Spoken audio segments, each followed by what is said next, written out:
right, so it's Tuesday, August 16, 2022. Good morning, I'm Andy Johnson. Welcome to those who are joining us this morning. I'm coming to you again from Crown Point in Tobago, the site of this year's organization of the Caribbean Broadcasting Union, their annual General Assembly. Let's tell you what's happening on the program this morning. Of course, we'll be talking about that in the second segment of the program this morning with Mr.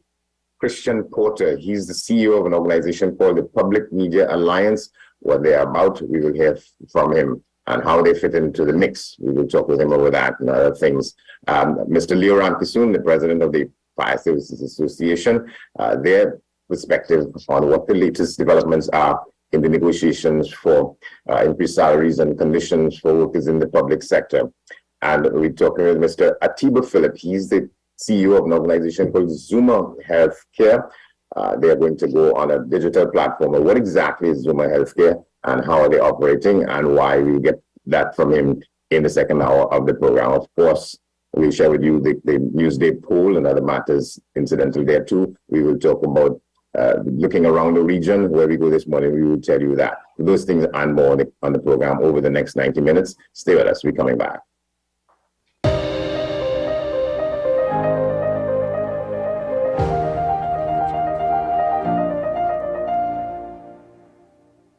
Welcome to the American University of Barbados School of Medicine. We offer 2 comprehensive MD programs, 5.5-year program for high school finishers, and 4-year program for college graduates. The American University of Barbados has been accredited with the Barbados Accreditation Council, BAC, and has been accredited by CAMHP. As the medical school has affiliate hospitals at Baltimore and Chicago in the USA and the Caribbean islands.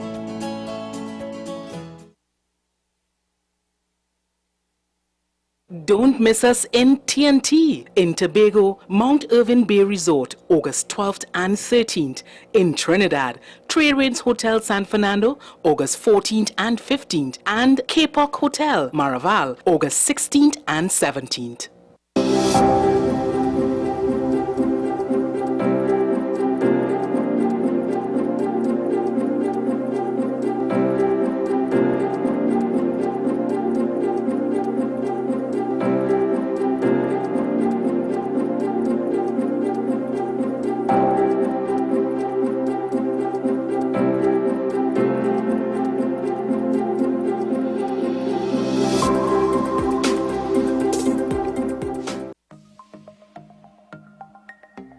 Knowing how to tell authentic is as easy as 1, 2, 3. Find it, match it, search it. Step 1. Find the style number on the tag. Step 2. Match the style number inside the jersey with the number on the tag. Step 3. Search it. A quick Google search of the style number will verify the jersey is authentic when the search results match the jersey being searched. Don't be fooled by counterfeit jerseys. Before you buy, remember to find it, match it, search it. Fan Zone, 2 locations nationwide. Center City Mall, Chaguanas and Movietown, Port of Spain. Nationwide delivery available. The best for your baby is at dbesttoys.com. We have the best strollers, car seats, walkers, feeding accessories, playpens, cribs, clothing, and the widest range of brand name toys like Barbie, Hot Wheels, Nerf, LOL, Fisher-Price, Cocomelon, Intex Pools, Amazon Fire tablets, HP and Gateway laptops, and the best bikes, scooters, skateboards, and ride-on. Visit us in-store at Southern Main Road, MacBean, or shop online now at dbesttoys.com. That's dbesttoys.com. We have the best toys at the best prices. People really want to know, what about me? Where do I fit? Yes. What is in the ride for me in terms of a better Trinidad and Tobago? And I'm pleased to shed some light on that. The purpose of bail is to ensure your attendance at court. That's it. It is not punitive. It is not rehabilitative. We, the police officers, we are professional, and we are here for whenever the survivor is ready to come forward. We have the right to private and family life, the right to religious freedoms and beliefs and thoughts and expression. But these rights are not absolute. Certain rights can be limited. The law is to govern the whole. It's for all of us in public.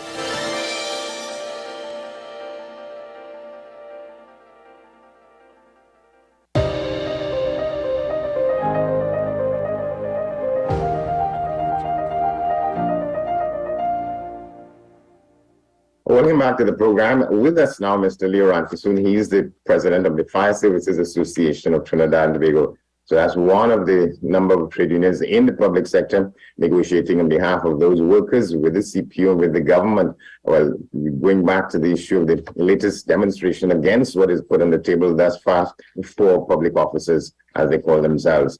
Mr. Rankisoon, good morning. Good morning to you, Andy, and good morning to Trinidad and Tobago. Well, thanks for coming on. But to what extent your situation, your association and the workers you represent, is there any particularity about your case that will stand out among the rest of the trade unions representing those workers in the public sector generally as to where you all at? Well, in terms of the other unions, in terms of where they are at, I know that there are certain public sector associations that are engaged around the table similarly to us, those being the other protective services, police, prisons, and ourselves, as well as a few other governmental unions and bargaining units would be around the table, and the situation, the circumstances would be similar. So in terms of comparison, I think we are in the same position in terms of whether we have received any positive response to our rejection of the 4% thus far. No one has received anything as yet, as far as we know. So we have not received any response as yet. Yeah, so what are the peculiarities in your case? So the terms and conditions, what you will see, given the nature of your jobs. Well, tell us a little bit about what distinguishes that from, say, the PSA, which represents clerical and administrative staff and that kind of thing, or the police who have different kinds of demands because of the nature of their work. What stands out in terms of the fire officers and so on? Well, fire officers, in terms of our peculiarity in our job, has to do mainly with the risk involved.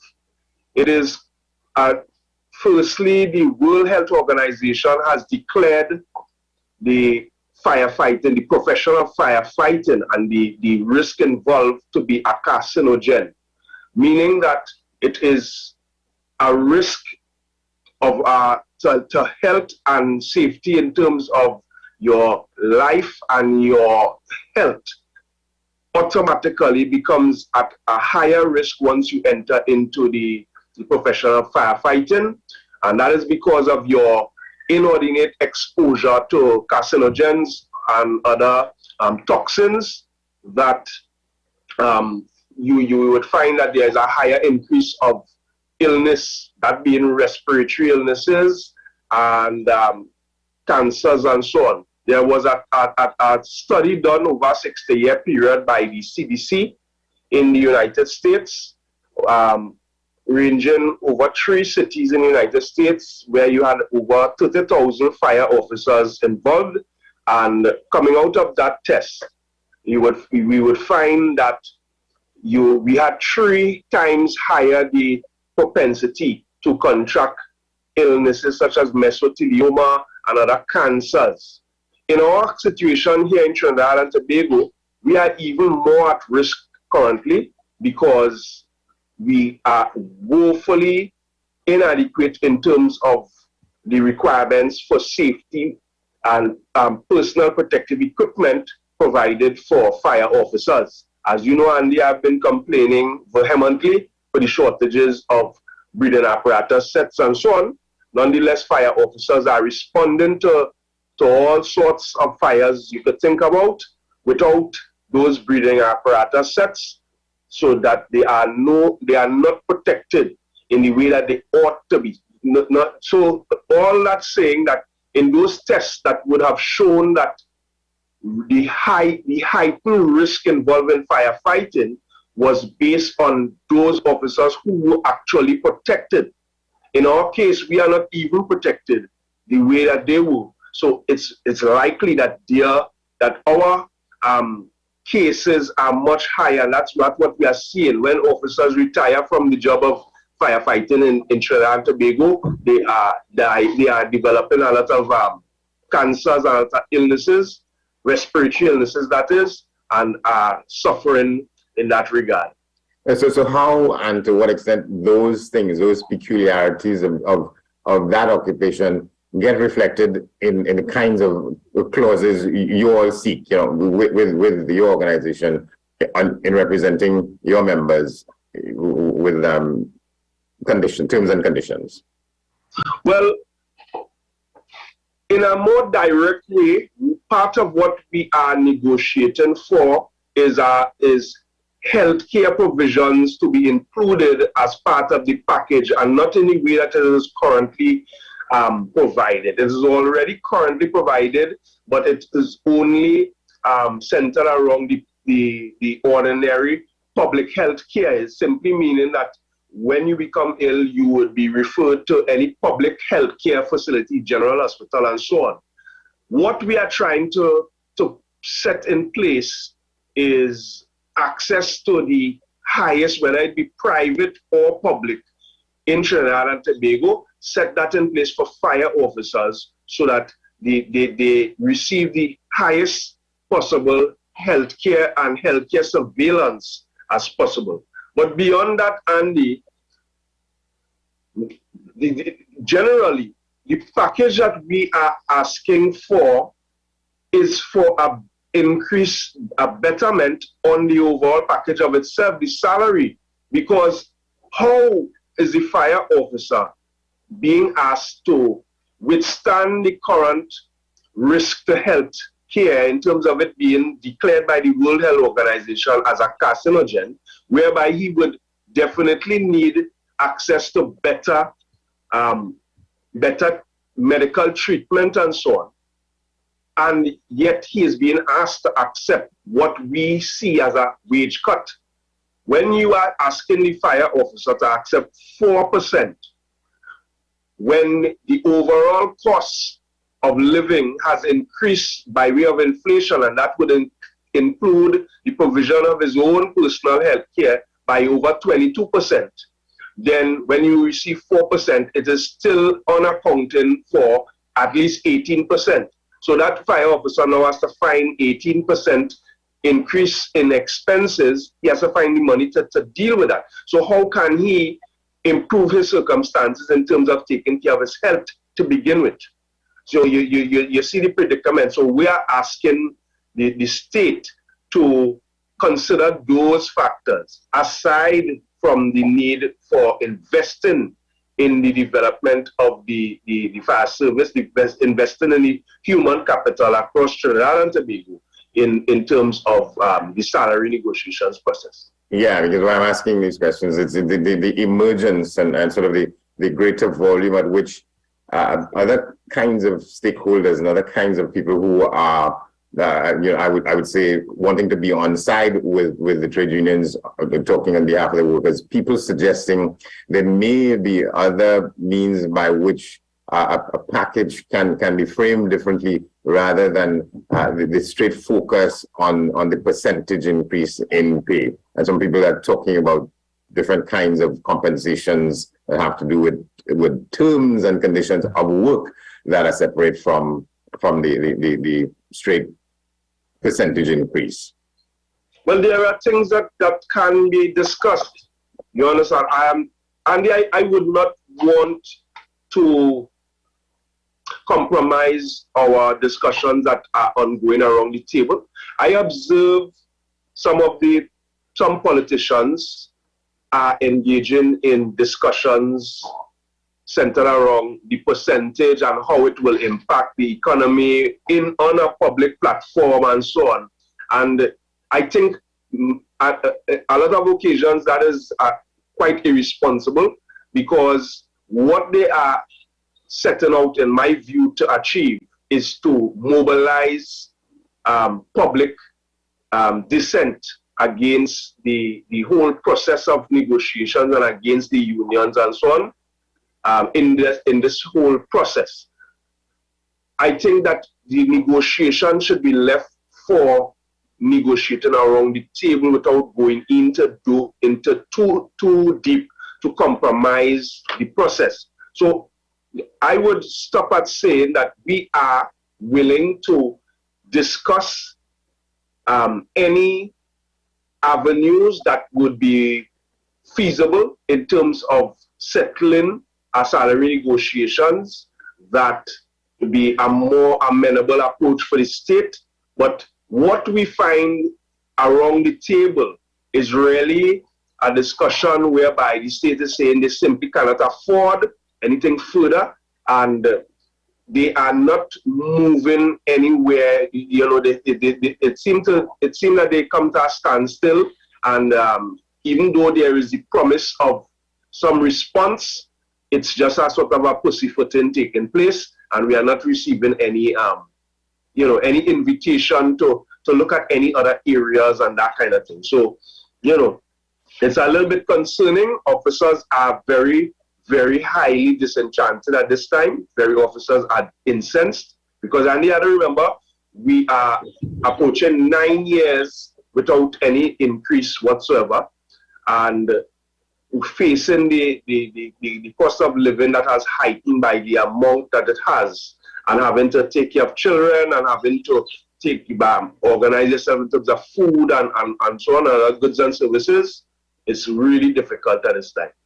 So what you're saying, one, is that the CPO and his team should be saying more of what the politicians in the government, including from the Prime Minister and others, are saying outside of the table and outside of those walls in the public.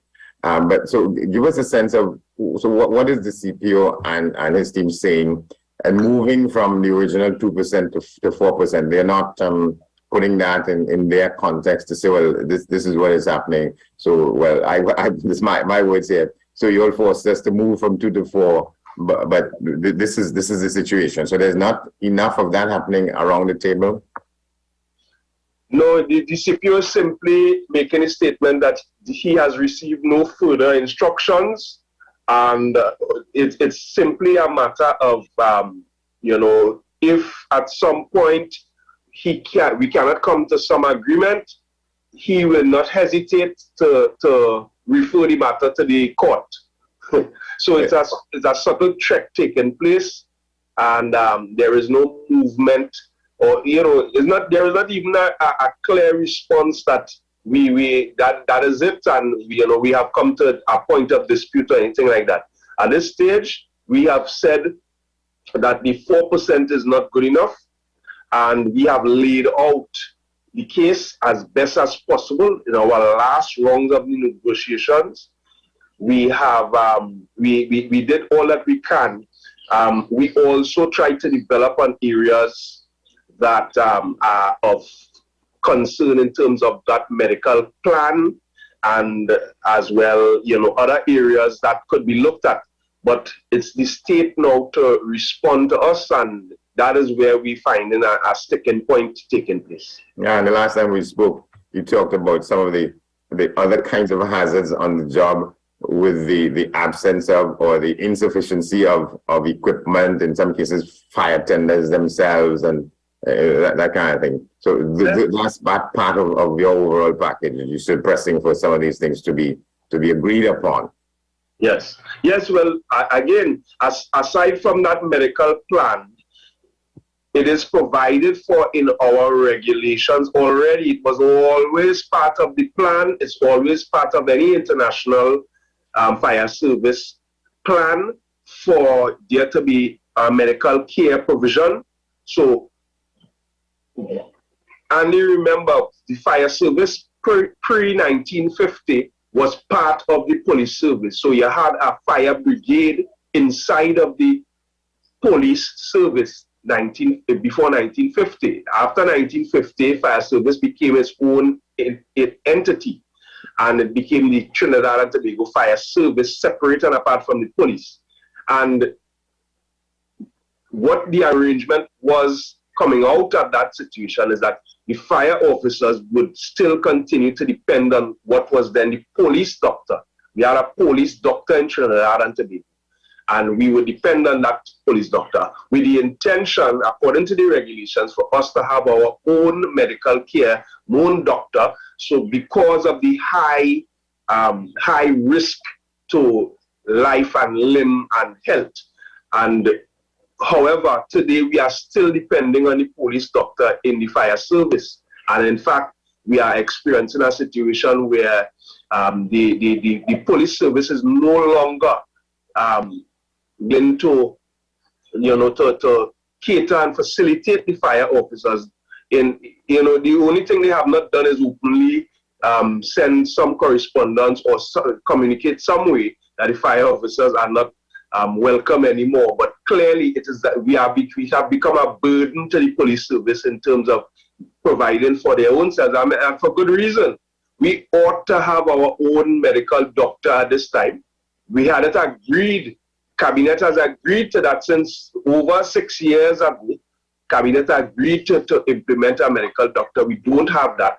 We don't have the healthcare insurance, group health insurance, and that kind of thing. We don't have those provisions, and all we have is more expenses in terms of how we cater for ourselves, medically. And on top of that, now we have a package being offered that really offers what we could only see as a cut in our income or overall income or real income at this time. Yeah, I think you gave us a slice of our proud history when you go back there. So the line in the Calypso which talks about fire brigade, Water the Road, that's where it came from. That's when the fire was part of police. Correct. That's where the fire brigade, that's when we were the fire brigade prior to 1950. In 1951, we became the Trinidad and Tobago Fire Service. Yeah. How many rounds of talks there must be again, or even attempted, before you get to the stage where it appears to be no alternative but going to the industrial court? Well, that would really be a matter for the state, the chief personnel officer. I think at this stage, the state ought to move or to make a definitive statement. I think is at that point is for us. We remember we have been waiting 9 years without protest. We have been there holding on. It's not us that file any matter in the industrial court. We have engaged the employer, the state, and we have entered salary negotiations as best as we could. At this stage, it is really for the state. The ball is in the court of the state to make to declare whether we have gotten to that point. However, we find that there is just the promise, the underlying promise for a response without that being materialized at this time. So it's really up to the state. In terms of how many wrongs, it is up to the state. We can't say at this time. And the CPO doesn't have it within the ambit of his authority to make that happen. He has to wait on, supposed instructions from the people from whom he gets those. Yeah, well, the CPO represents the Minister of Finance, and the Minister of Finance represents the Cabinet, whom ultimately the Prime Minister, makes a decision. So one would expect that the Prime Minister and the Cabinet would make a decision before the CPO cannot operate outside of the Cabinet, given any authorization for him to say what he. So the CPO is really just the messenger in this. I expect that the CPO would be advising the government in terms of how to go forward, but ultimately it's the state, the cabinet, the government to decide on what is on the table, what is offered, and at this stage they are simply pussyfooting, and the result of it is that officers are highly disenchanted, highly incensed, and I will tell you, Andy, officers are discussing all manner of reactions to this. They are angry, and my simple appeal, I'm finding myself caught between a rock and a hard place, because whilst I am appealing to the state to let better sense prevail, or at least give better consideration to what is offered, I am also having to ask officers to exercise patience with the process as best as possible and not allow the pussyfooting and the delay tactics of the state to affect them to the point that it affects their work and even opens avenues for them to consider all types of things. And that is the situation we are in right now. Officers are very agitated, and I would think it's not just limited to the fire service. I would imagine across the protective services as well as the wider working or labor fraternity, officers are workers in general are very agitated and disenchanted at this time, and we are asking workers to have patience. Because we don't want any disruptions and all of that. But, how things is go. And how things is going. Right. So, but what you just said there sort of begs the question about to what extent you can say what some of those possibilities might be that people that your members are talking about. What are the, what strategies they're even discussing or contemplating to the extent that they may have articulated some of them?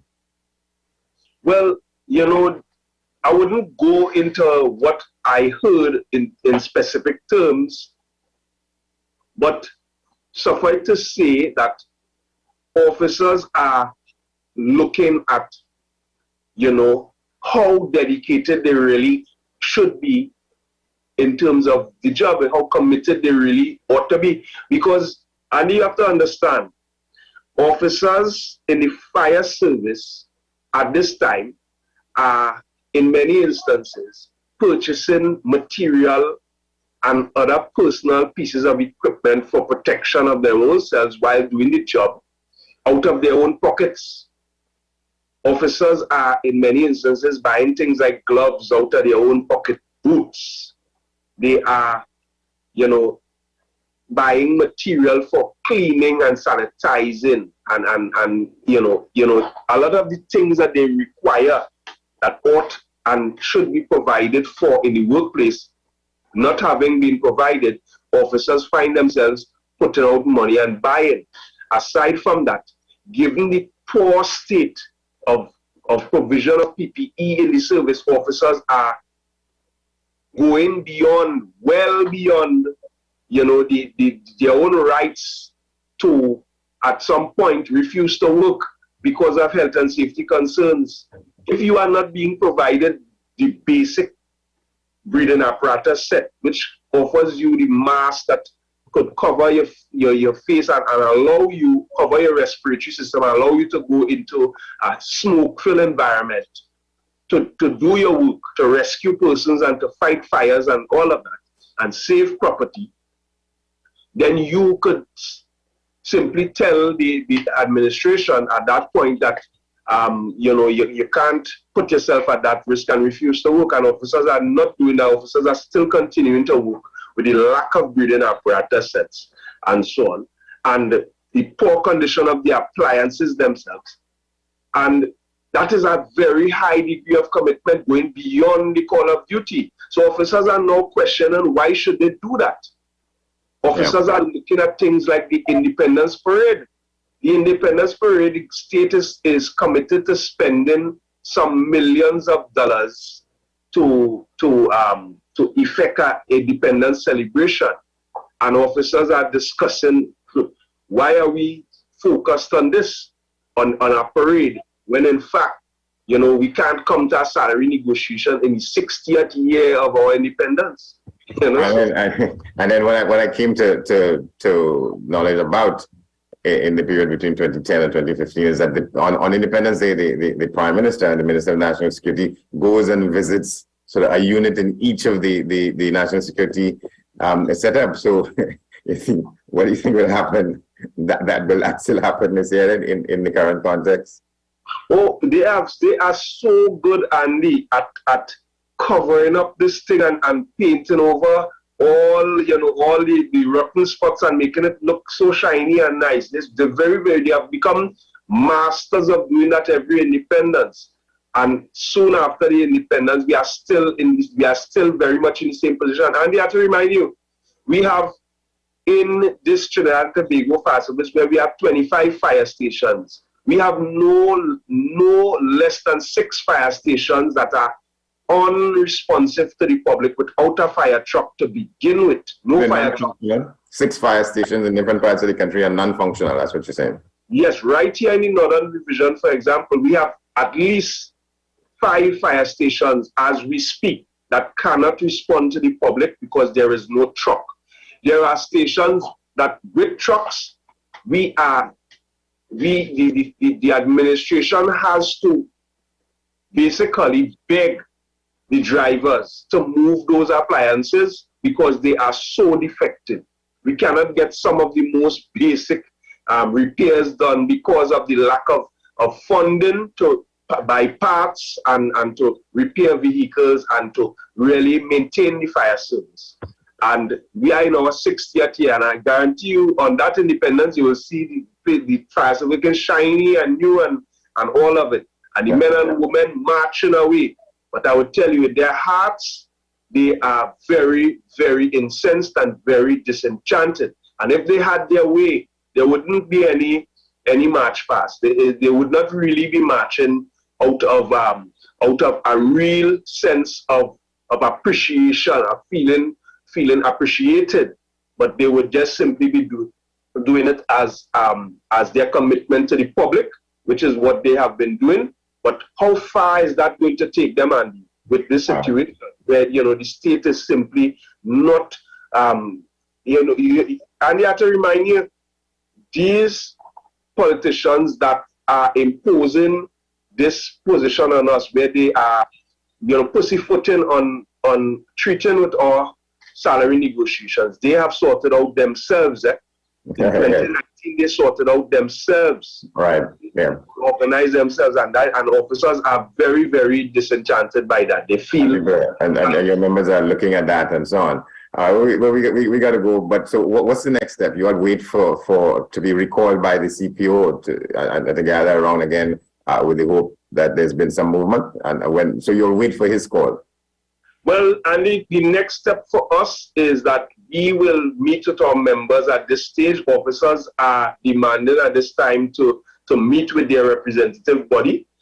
I get the sense that officers want to take this thing further, and we now find ourselves as a representative body, whilst we are appealing to the state to move the needle forward, move the discussions forward. Let's find out a solution. We find ourselves also having to negotiate with officers to have patience and exercise patience and not be thinking in any manner that, trying to settle this thing in any, unconventional kind of a way, So that is what is taking place right now for us. All right. Thank you very much, Mr. Ramkisoon, Leo Ramkisoon, head of the Fire Service Association in Trinidad and Tobago. We're going to take a break, and when we come back, Mr. Christian Porter, he's the CEO of an organization called the Public Media Alliance, and he's attending this 53rd annual convention of the Caribbean Broadcasting Union here in Scarborough, Tobago at Magdalena Grand. We'll get to that on the other side of this break. Stay with us.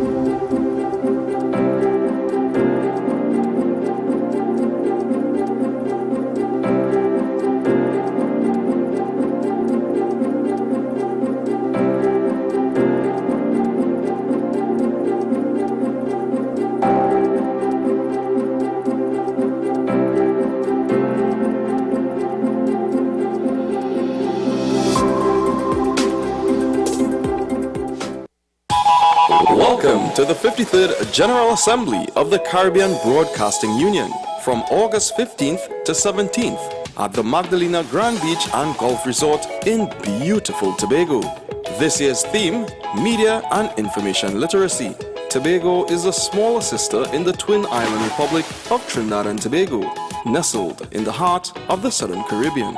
Enjoy 116 square miles of historical sites and award-winning eco-friendly land and marine spaces, including the magical Nylon Pool. And you're just a ferry away from a Trinidad adventure. Our warm hospitality, rich cuisine, and unique traditions will inspire you to extend your stay. Tranquil Tobago is where the Caribbean connects for the 53rd CBU Assembly. To register and enjoy discounts on Caribbean airline flights, visit www.caribbroadcastunion.org. Come and experience beyond ordinary.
Every word, every line, every paragraph depicts a real moment in someone's life. A father, a sister, a mother, a brother.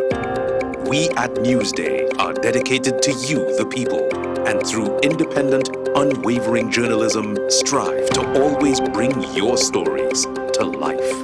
Because your stories are more than just words.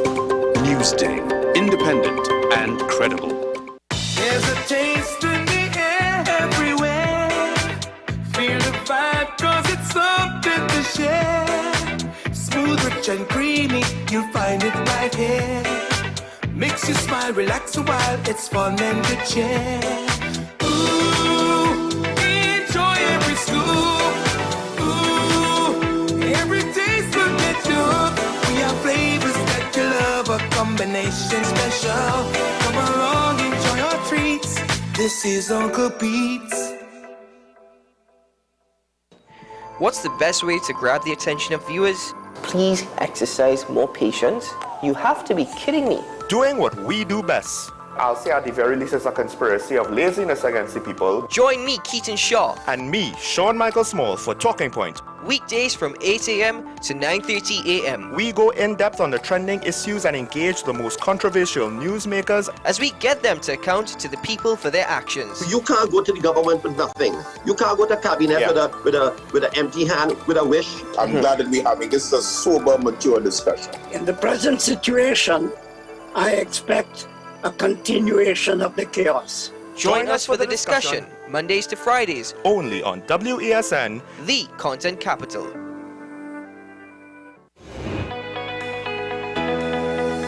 People get confused, they go into the grocery and they're like, you know what, I want to change my life.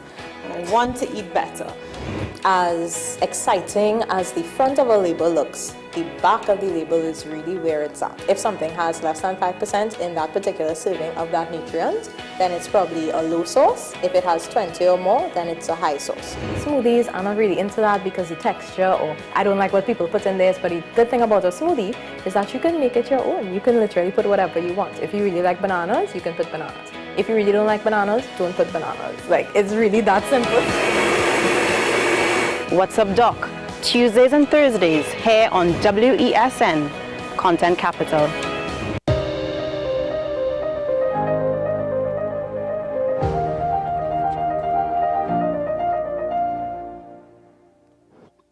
Welcome back to the program. He says one of the most pressing issues we recognize here in the Caribbean, as in the rest of the world, is the devastating impact of mis- and disinformation.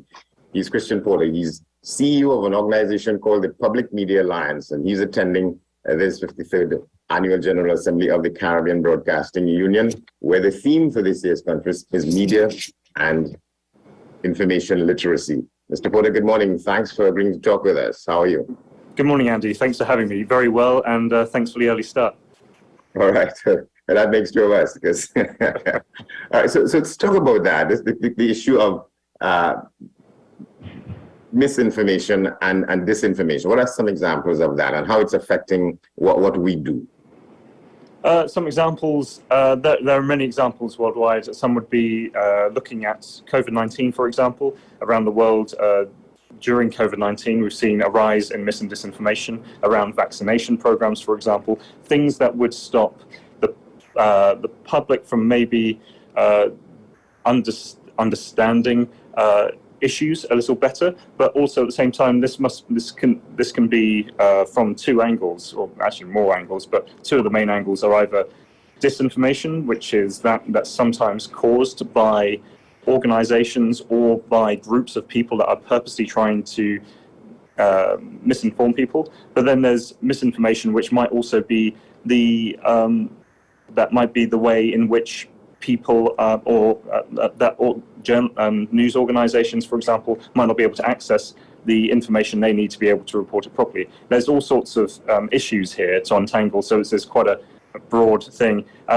Climate change is another example. So where there is disinformation around climate change, which might lead to people not having the facts about climate change. For example, there is a 90% plus number of scientists worldwide who agree that climate change is human influenced and to some degree human caused, but it is unhelpful sometimes when there are also large platforms for people that firmly do not believe in climate change, and it's making sure that people have the right information. Well, right, and you think that's it is a new challenge. When I say new, not necessarily now, but say in this era as opposed to how it used to be in the past, because to some extent, so you were there, the Prime Minister delivered this feature address last evening. There's not much new in what he's saying there in terms of what gets carried in the media, and that's a universal kind of battle. Months ago, when the pandemic was at its highest, raging across the world, there was this expert lady from Oxford University who said, sort of exasperatedly to a reporter that, there's so much misinformation out there. And it's unfortunate that we can't do very much about it, because sometimes, we in the media, you have to carry what people say. If it's not legally wrong, it's not morally wrong, people make statements, and sometimes you have to say, at least expose what they're saying, whether it's right or wrong in terms of what is proper information. That's part of the challenge of media, won't you say? Yeah, it is a challenge. I think I think misinformation, disinformation has always been around. I think at the moment, the avenues through which it can be carried are more than it's ever been. So, there are vehicles to carry disinformation and misinformation that there wasn't 20, 30, 40 years ago. Disinformation, misinformation has always been used by those in power, often to sort of steer the direction of conversation or move it from one sort of story to another, just to their benefit. That's just one example. But now we're seeing disinformation and misinformation across social media, many different platforms. We're more exposed to many forms of information and many sources, much more than we've ever been before. So it's a role of making sure that role of journalists and quality sort of news organizations to be able to fact check and make sure that they are trusted organizations to be able to inform the public what is and isn't disinformation. Now, that's a real challenge. I mean, that's a huge challenge, because there is just so much information out there. Audiences are looking elsewhere for news and information. There's also, there's much more opportunity to look in the other direction as well. So and that's hard for news organizations to keep pace, especially those that are independent, trusted, and accountable to their audiences. Yeah. And so I want to get to the work and the philosophy of the organization, the Public Media Alliance, but let's stay with that, the question of what gets carried, whether in print or broadcast, in this environment, particularly because it seems as though it is a fact that in some media houses across the world, in order to appear to be keeping in step with what is happening. Sometimes you have to take what is being said in other forms of media, in social media and so on, in what you do in the regular media. Otherwise, you'll be seen as being left behind or not being on top of things, with the risks involved in the quality and the accuracy of that. Speak to that. Yeah. I mean, that's hugely difficult. I think the information sphere, the flow of information at the moment, it changes so quickly. And you're right. I think that media organisations, news media, have to be seen to be keeping in step with what is being watched and seen by others, and interpreting and informing what is and isn't truth. I think that means sometimes reporting on what someone else has said, which might be inaccurate. What might be, and I think we've had an administration in a country, a large country very north of here, in recent years, where we've seen that it's been very difficult to. We have to report on what's being said, but have to also be able to put it in context and understand and make clear as to why that might be right or wrong. And I think that's becoming increasingly difficult, because there isn't just there are many voices out there, and actually, as news organisations, as many struggle with funding situations, or maybe even independence themselves, editorial independence, it's hard for them to sometimes be able to have the time and the resources to be able to sort of lay out the context and lay out the reasons as to why that person, whoever's making that noise, is right or wrong.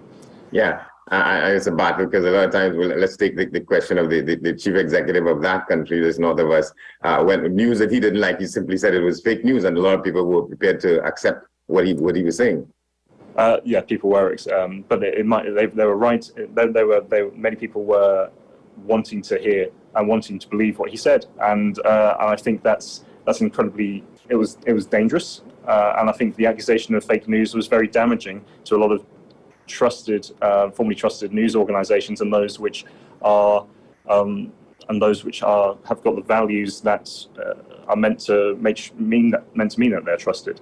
I think the problem with the fake news term, I mean, there are many problems with that fake news term, was that people were moved away from those trusted platforms. It sort of denigrated what those news organisations stood for, and it caused a lot of mistrust in actual trusted news media. There obviously, I'm not saying that we should trust all news media, but there's a problem with media literacy here, which is one of the reasons that we're here at this conference, is making sure that all audiences are aware of where they can go to get trusted news and information, but why that location for that trusted news and information is a good location, is a good source, and that's a real challenge. Why is a independent public media organisation perhaps more trustworthy to get the context and everything else you need than a blogger on TikTok or Twitch or wherever? There are many things to untangle here. Yeah, I want to get to the understanding of what is the philosophy behind the Public Media Alliance. If you tie that with the theme of this assembly about media and information literacy. Yeah, so the Public Media Alliance is the largest global association of public broadcasters. We work around the world with organisations such as the BBC in the UK, ABC Australia, ZDF in Germany, GBC in Ghana, and many across the Caribbean region as well, including RJR Gleaner and CCNTV6. And we work with both public media and also public interest media, which might be those organisations that are commercially run, but also have many of the values that we hold dear as an organisation. So we believe firmly that in democracy, there should be a source of news and information and entertainment from an organisation that is that has some of these values, and hopefully the majority of them, which are editorial and organisational independence from government and commercial interests, that are transparent for their audiences in how they get their news and source their news, are accountable to their audiences and not to politicians or commercial interests, and are impartial in the way that they cover news, and also, and most importantly, offer quality sources of journalism. So that's what we do worldwide. So we work with our membership to support and advocate for those values, but also work with them when there are times of stress and times of challenge, such as many media freedom issues, which include journalist safety issues, for example, or as in 2019, when the public broadcaster ABC in Australia was raided by the police, we sort of made comment on that and reported on that and supported them in that time. So it's a lot of work, it's diverse work, but media and information literacy falls into that as well. And we believe that there is a role for public service media organizations where they are trusted and independent to sort of help to make it clear what is mis and disinformation, but also make it clear to audiences what their role is in society and why they should be a trusted media organization. Yeah, we have about a minute, but I'm happy that you mentioned two of the agencies you work with in the Caribbean, RGR and CCNTV6. They are private media, not owned or controlled by the state. But because for us, a lot of when you talk public media, you're talking about the state media, state-owned media, and in many cases, people see them as compromised, and people don't trust them as being free to say to do what they want and so on. But so your organization tends to try and make a bridge between the two in terms of the quality of stuff that is put out. Yeah, I think there's a very clear difference between public service media and then state media, and I think I think that the interpretation of the term public is very different worldwide. It's one of the challenges we have as an organization. For us, a public service media organization is independent from the state. It's there to serve the public and serve the public with impartial, trusted, independent and quality news, information, entertainment. And that's often not the case. Often it's confused by many organizations around the world, and sort of set them that where they might be run by the state, they do claim that they are public, and that's an issue. But it's also a complicated issue, which is that some media organizations that are run by the state actually offer very important public services. But are they going in the right direction towards being independent public service media? And that's some of the challenges that we work with some of our membership to overcome. And it is a very difficult challenge. And some might achieve some of the things that lead them towards being more sort of public service orientated, but some sadly also fall the other way and go more towards state run. So there's lots of geopolitics, there's lots of funding issues involved. But no, we work with organizations like RGR, Galena and CCNTV6 because they are valued and organizations. They adhere to a lot of the values that we believe in as an organization. And we want to be able to have that conversation about what is public service media, what are the values of public service media worldwide. Right. And they're very welcome and excellent members of ours. All right, thank you very much, Christian Porter, on that. We hear more of what you will say about that later today in these proceedings. But thank you very much. Good to speak to you, Andy. Thanks for having me. All right, so we're going to take a break. We have the news. On the other side of that, Mr. Tiber Phillips talking about what he's with Exuma Healthcare. Stay with us.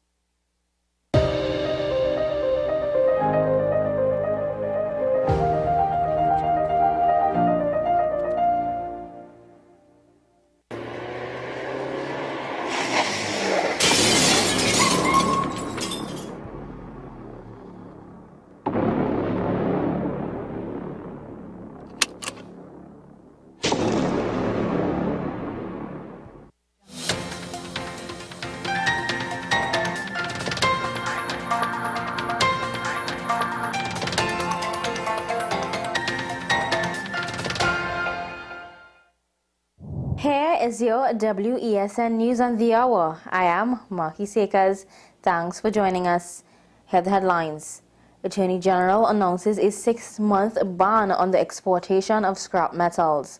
2 charged with human trafficking and sexual offences. Former Newsday editor found dead at her home. And internationally, Williams Ruto wins Kenya's presidential poll. Now for the details. There is now a 6-month ban on exportation in the scrap iron industry. This announcement was made by Attorney General Reginald Moore at a Ministry of National Security conference on Monday.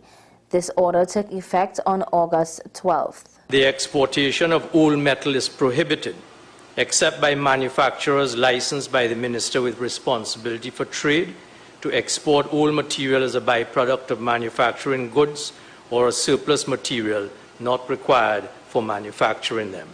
And all metal and scrap metal are defined in that order, which took effect on the 12th of August.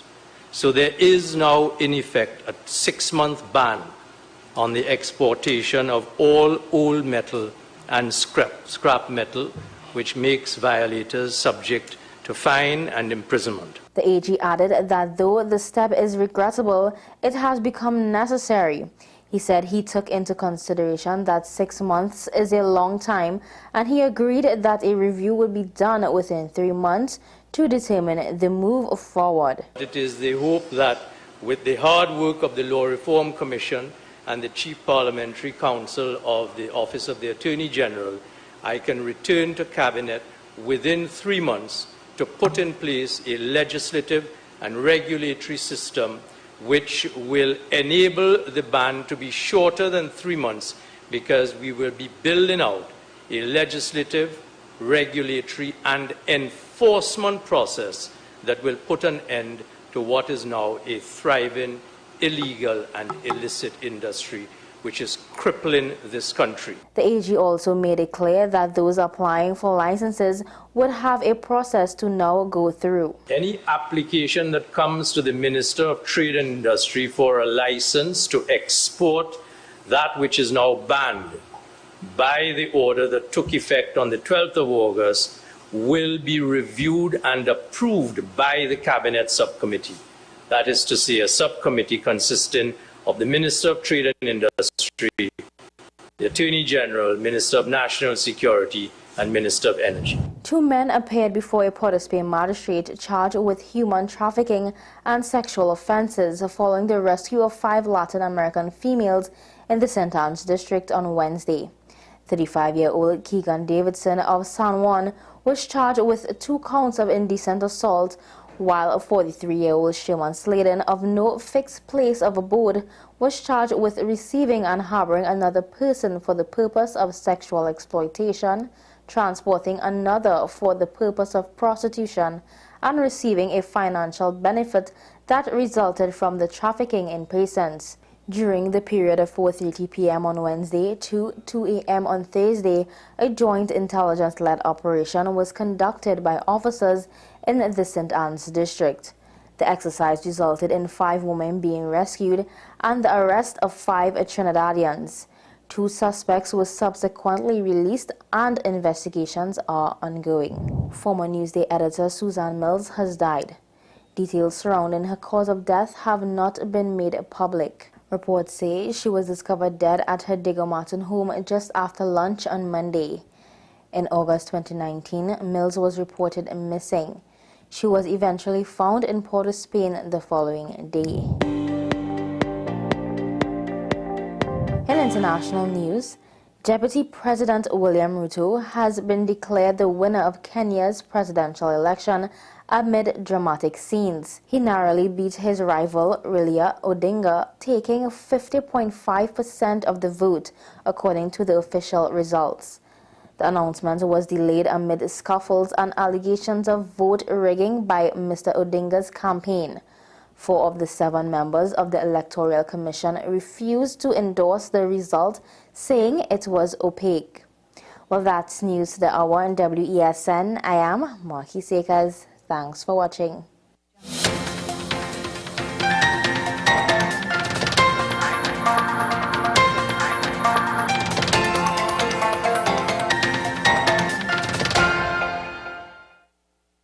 Welcome to the American University of Barbados School of Medicine. We offer 2 comprehensive MD programs, 5.5-year program for high school finishers, and 4-year program for college graduates. The American University of Barbados has been accredited with the Barbados Accreditation Council, BAC, and has been accredited by CAMHP. As the medical school has affiliate hospitals at Baltimore and Chicago in the USA and the Caribbean islands.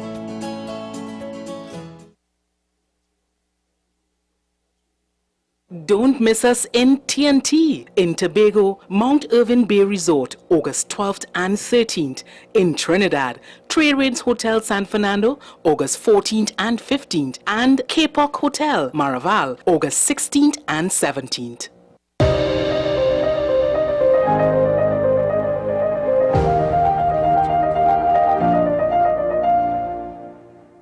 Zuma, we offer 3 platforms that can be customized to meet your specific requirements. Zuma Health Boards, Zuma Clinic Management, and the Zuma Insurance Broker Platform. Zuma Health Boards is a digital platform for healthcare boards, councils, and associations. At Zuma, we offer 3 platforms that can be customized to meet your specific requirements. Zuma Health Boards, Zuma Clinic Management, and the Zuma Insurance Broker Platform. Zuma Health Boards is a digital platform for healthcare boards, councils, and associations. It improves member management, stakeholder relationships, and professional networking. Member registration, remote renewals, payments, complaints, surveys, events, plus many other functions can now be done online with our robust platform. Zuma Clinic Management is a digital practice management solution for healthcare organizations. All right, so he is known as a digital communication wizard. His name is Atiba Phillips. He's come to us now with something called Zuma Healthcare. Atiba Phillips is our guest now. Good morning, sir. Good to see you. Good morning, Andy. Great to be here. Thanks for having me on to that this morning. All right, but I want to begin. When we were setting up, I was seeing, some information on the back of your head there talking about a particular kind of ailment. I want to ask you about your dear mom, Dr. Daphne Phillips, who, if people don't know, she is somebody who acted as Prime Minister in Trinidad and Tobago under previous administration. I know she's hit with something like that. So how is she? She's doing all right. She's getting older. She does have MS, and therefore, she has to take it a little more easy and, not be as stressed as much, but she's doing well. And she still has a lot of spunk that we work with every day. So she's doing well. She's doing well.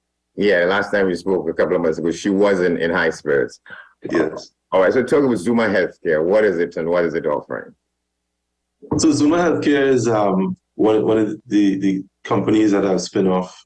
And that it really deals with digital healthcare products. It's a software development and marketing company. And as the video started to say, there are some main products that we're offering. One, to the different stakeholders in the healthcare space. So boards and councils, regulatory, groups and associations. So there's the medical council, the dental council, the psychology association, those kinds of folks who look over certain aspects of the healthcare sector, and we provide them software that helps them manage licenses. Everybody who operates in any country in Trinidad and Tobago, for example, has to have a license to operate in that country. And these boards oversee that. And then, of course, the professional associations that are more sort of industry groups. So that's one. Then 2, clinic management, which is for individual practitioners and clinics to operate in their business, taking patients, seeing clients, managing their bills and reporting and so on. And there's an insurance product as well that we offer to brokers in terms of health insurance. One of the things that we've done recently, which we're very proud of, is the provider directory.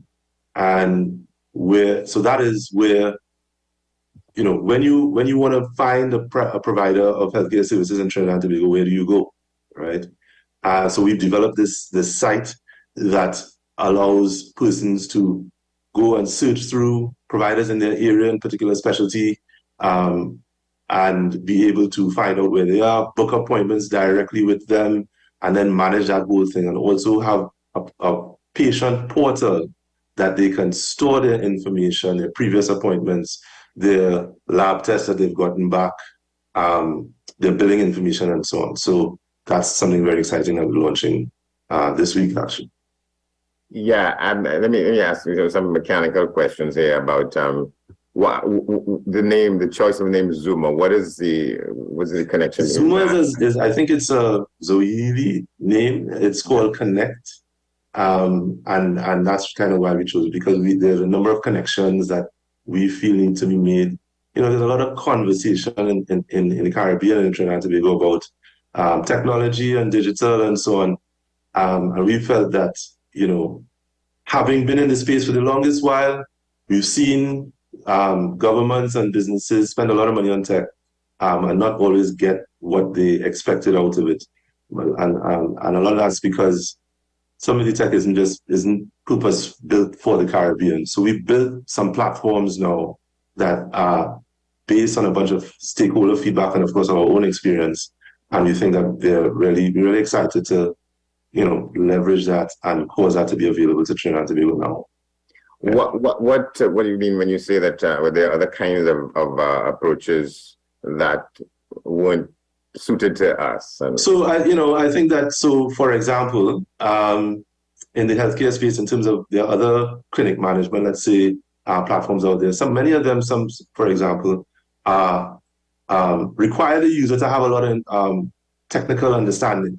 So you have to buy servers and install them and network your office, and then if you have to use it off-site, you have to do something virtual, VPN, and you have to do all this technical stuff that costs money and is not your core function. Like if you're a dentist, like you don't know tech, right? You have to back it up manually and so on. So our software is completely cloud-based. It is completely secured by us. It is just easy to use and relevant. So for another thing, for example, in the medical space, a lot of the international tech has their insurance stuff baked into it, for example. So you can't really use the billing function too well because it talks about things that don't relate to Trinidad and Tobago and or the region. It relates to Obamacare or some other thing. So you end up spending a lot of money on software that you can't use fully. And that's just an example. There are a bunch of other examples in government and in business where the out-of-the-box solution is not really fit for purpose for us here, and therefore you have to bring in additional expertise to adjust it, and it's just very expensive. So we have our software is out-of-the-box relevant, and then we support it so that you don't have to. Yeah. Well, why did you choose healthcare to deliver this kind of plan? Well, one of the big reasons actually is because there was nobody else in that space. Like, a lot of the tech community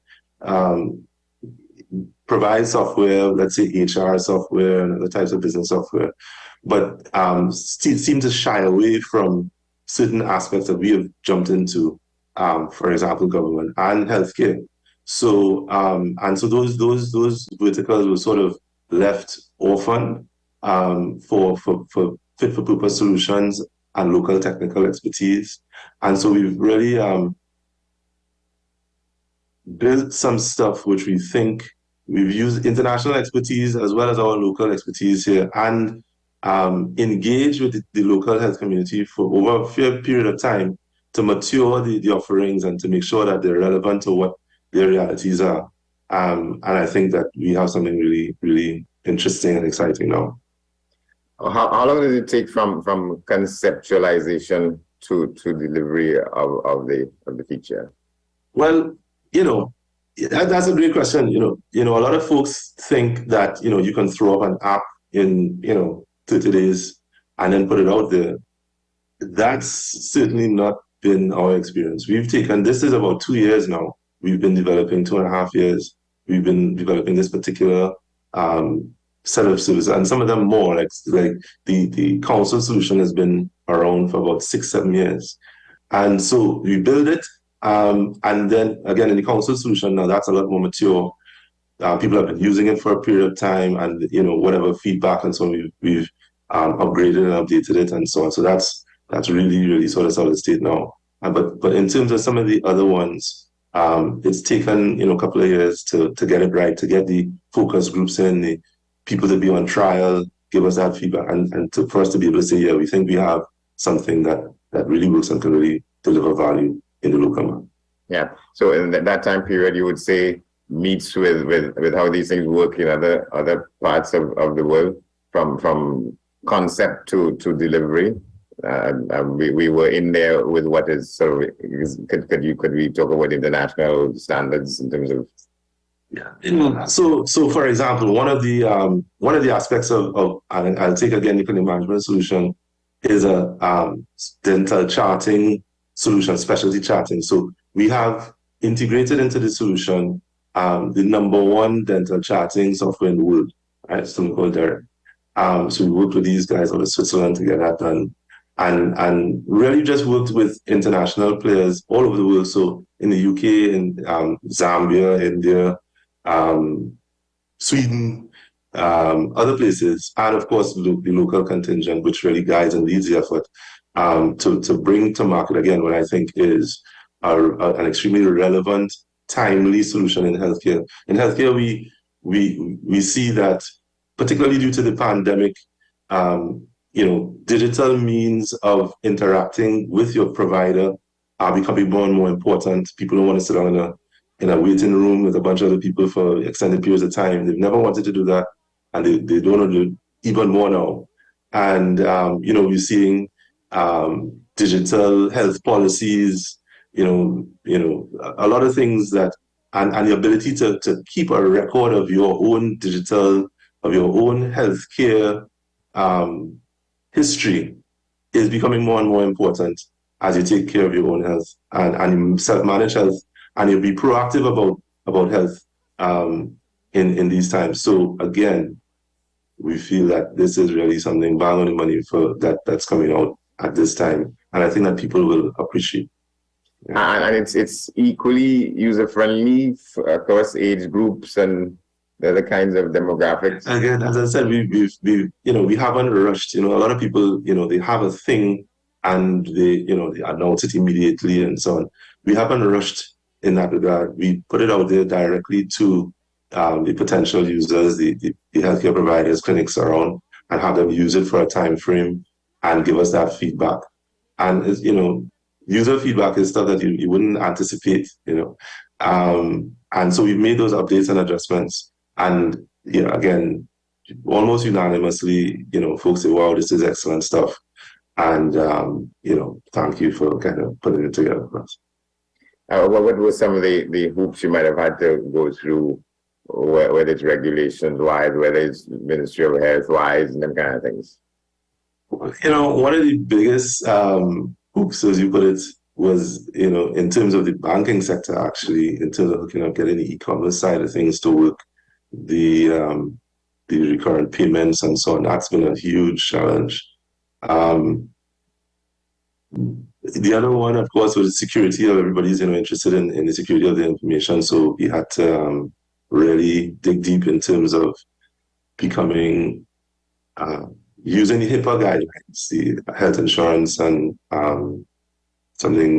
Privacy Act, to ensure that all of our stuff is redundant, secure, encrypted, permission-based, backed up, and so. So we've gone through those pieces, and those are things that, and again, you can't throw up an app in a day or a week or in a month, and really meet those standards and provide that level of quality service. A lot of things that people don't necessarily see, that there's quality baked in the back, that supports your business, your operation, really, and makes a world of difference in down the line, not necessarily in the initial purchase, but down the line. So we've taken all of that on board, and again, we're proud of what we've been able to accomplish, and happy to put it out there at this time. Yeah, you mentioned something that I think is of immense importance to some people. It affords you better facility to keep track of your own healthcare needs. Absolutely. As you said at the beginning, for example, my mom has multiple sclerosis, so it's important for persons who are ill, and particularly persons who have chronic illnesses, to have their medical history information available to them the next time they go to the doctor, kind of thing. And these platforms, once you set up, you have a patient portal, as I said, and the doctor will have access almost by default. Once you've, set up an appointment arrangement with the doctor is able to see your previous condition history, your allergies, your radiology and imaging lab tests, that kind of thing. And so the actual conversation, the consultation is much more effective and, doesn't have to go over some of that backstory because they have it available to them, so you get better care. So I think that's important as well. All right, Zuma Healthcare. Atiba Phillips. Thank you very much. Okay, all right. If there's anything, if I could say though, we are having one of the things that again we're launching right now is the provider directory. So that's a thing for providers to have an entry in our provider listing. It's a full page web profile. You have your contact information, your certification services, bio, that sort of thing, and an ability for people to click a button and go through an appointment workflow with you. We think again that that's a super value added thing. And in between now and the end of the month, September, we have slashed our prices in that regard, so you can get your profile for free. Once you engage with your association or board or council, they can give you a discount code and then you can apply it in the shopping cart and get it for free. You can also step up from there and get the ZumaDoc application, clinic management application that allows you to do billing and prescriptions and all that good stuff for $400, and then the other one, the highest one, CM Premium, that allows you to do telehealth, send for text, multiple fee schedules, a bunch of other things, dental charting and so on, for just under about $700, which is deep discounts on what the normal pricing is. So that's going to come out from Thursday of this week. Check your association if you haven't, for that discount code, or you can go directly to the site and sign up with us. So yeah, exciting times now. All right, thank you very much. All right, thank you, Andy, and thank the team. Certainly. Atiba Phillips, Zuma Healthcare, well, I could say providers of information and access to better healthcare in Trinidad and Tobago. Well, I'm flying blind here in a kind of way. Let me appeal to the magicians in the studio, Mrs. Burke and Martin. I suppose we have some time left for a quick look around the region. Also, we haven't done the Newsday poll. Let's see. We take a break and come back on the other side, so stay with us. Thank you.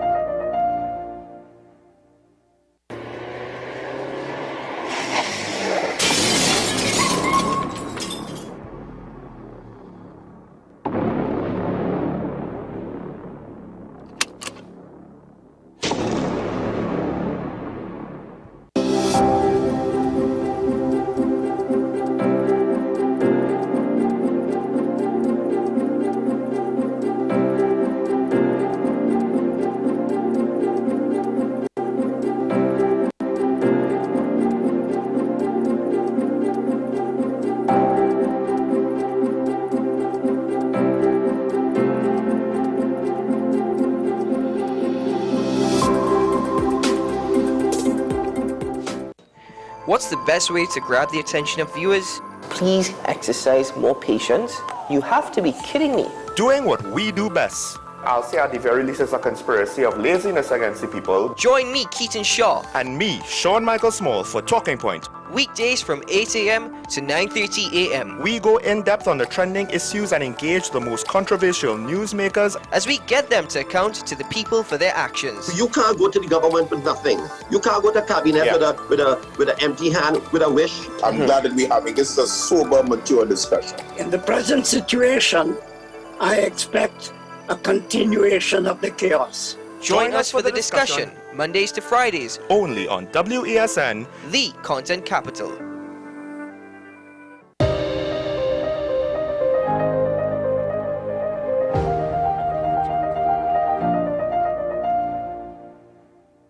All right, so we don't want to leave you entirely without hearing something else from what's happening across the region. We go to Barbados for this update this morning from Barbados Nation. Take a look. is a new home for the first of its kind Caribbean Regional Logistics Hub and Center of Excellence, officially launched here yesterday. Minister of Home Affairs and Information Wilfred Abrams says when completed, the facility will serve as an important logistical launching point for the Caribbean when disasters hit. The food and supplies will be distributed to countries in the region in circumstances where there has been an impact from a major natural disaster or where an emergency situation has arisen. The proposed state-of-the-art facility will consist of 3 zones, responsible for training and response, storage and operations, and surge capacity. The 2,500 square meter warehouse is designed to maximize flexibility and to provide open space for multifunction use. The facility will be temperature controlled with racking systems for efficient logistics with interface warehouse management and customs operations. You should note that the design of the training facility will focus on the efficient and effective use of space, and the large open floor plan will be divided into separate meeting rooms overlooking the warehouse. The facility will be designed with emergency response and flexibility as a priority, with provision also allocated for administrative and management services. All right, so just before we tell you watch this, we can tell you that you can stay with us here at WESNCC. Check us out on all your media platforms, and you can send your emails to WESNCC.com. But we leave you with this. Watch this, and on the top of the hour news, followed by today's edition of Talking Point with Shah and Small. But watch this.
WESN